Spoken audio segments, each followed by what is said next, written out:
पहिला यो viral load गरेर इन्डिया पठाउनु पर्थ्यो हैन, कति छ तपाईको एचआईभी को मात्रा संख्या कति छ भनेर इन्डिया पठाउनु पर्थ्यो भने अहिले नेपालको विभिन्न अस्पतालहरुमा यो चेक जाँच हुन्छ, यो टेस्ट हुन्छ। ल भन्नुस्, अब यसमा केही सोध्नु पर्ने कुरा छ भने भन्नुस् है। अझै केही छुटेका कुराहरु छन् भने भन्नुस्।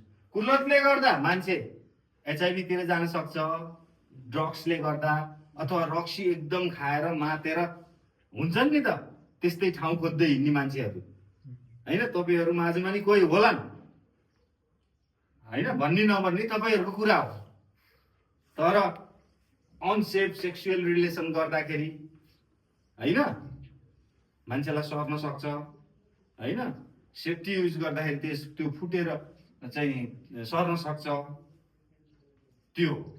अब के हुन्छ यसमा भन्दाखेरि एचआईभी पोजिटिभ भएको दुईटै आमा बुवा छन् भने, श्रीमान श्रीमती छन् भने, एचआईभी नभएको एचआईभी नेगेटिभ भएको बच्चा जन्माउन सकिन्छ है फेरि। अथवा श्रीमानलाई छ श्रीमतीलाई छैन भने बच्चा पनि एचआईभी पोजिटिभ नभएको बच्चा जन्माउन सकिन्छ। तर श्रीमानले नियमित एआरटी खानुपर्छ। अब एआरटी खाइराखेको बेलामा एचआईभी को भाइरस कहाँ गएर लुकेर बस्छ त भन्ने तपाईहरुको जिज्ञासा होला, कौतूहलता होला। हो, त्यस्तो बेलामा एचआईभी को भाइरस सुतेर बसेको हुन्छ, जसले अघि मैले भनेको काखीको भित्री भागमा हो, यो जोइन्टहरुको तरल पदार्थमा हुन्छ नि, यो गेडीहरु त्यस्तोको तरल पदार्थमा बसेको हुन्छ, निदाएर अथवा सुतेर बसेको हुन्छ। त्यस्तो अवस्थामा मेलले कुनै फिमेलसँग सम्पर्कमा बस्छ भने उसको इज्याकुलेसन, स्पर्म इज्याकुलेसन हुने टाइममा त्यो भाइरस चाहिँ त्यसमा प्रवेश गर्दैन।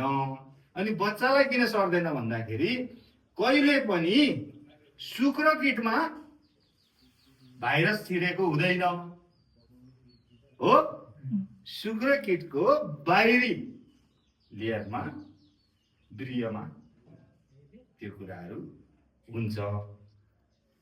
त्यही भएर बच्चालाई सर्दैन यदि श्रीमानले एआरटी खाइराखेको अवस्था हो भने। केही छ अरु?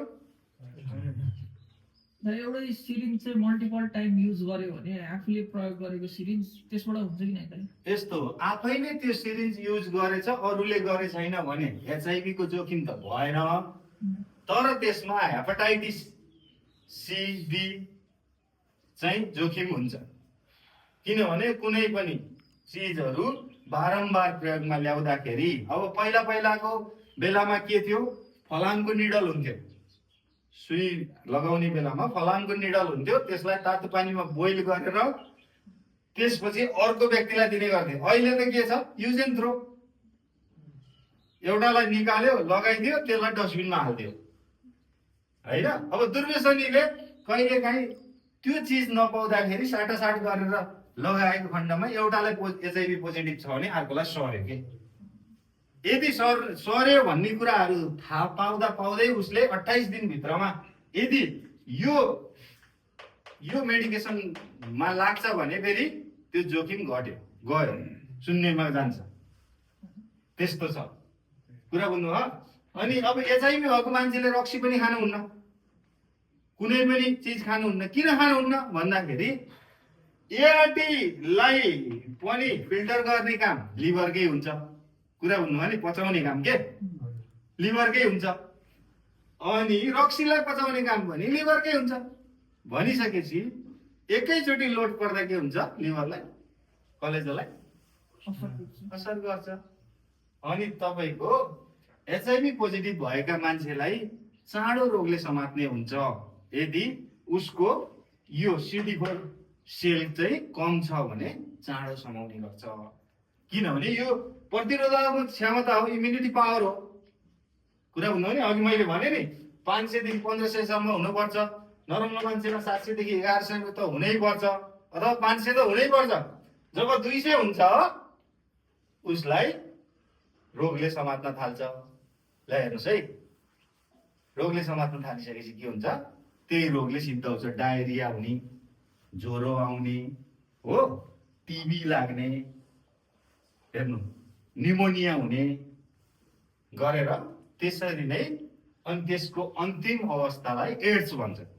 जब एड्स हुन्छ, अब कुन रोगलाई ठिक बनाउनुहुन्छ तपाईँले? फोक्सोलाई ठिक बनायो, यता किडनी गइसकेको हुन्छ, किडनीलाई ठिक बनाउनु थाल्यो, मुटु गइसकेको हुन्छ। ल हेर्नुहोस्, त्यो भनेको मल्टिपल रोगले चाहिँ तपाईँलाई के हो गर्यो, एकैचोटि समात्यो। एकैचोटि त होइन, तपाईँको लापरवाहीको कारणले चाहिँ फेरि एकैचोटि समात्यो। बुझ्नुभयो? मैले बुझाउन सकेँ? ल, आशा छ आगामी सेसनहरूमा नि हामी यस्तै किसिमका डिस्कसनहरू गर्छौँ। हस् त, अहिलेलाई धन्यवाद।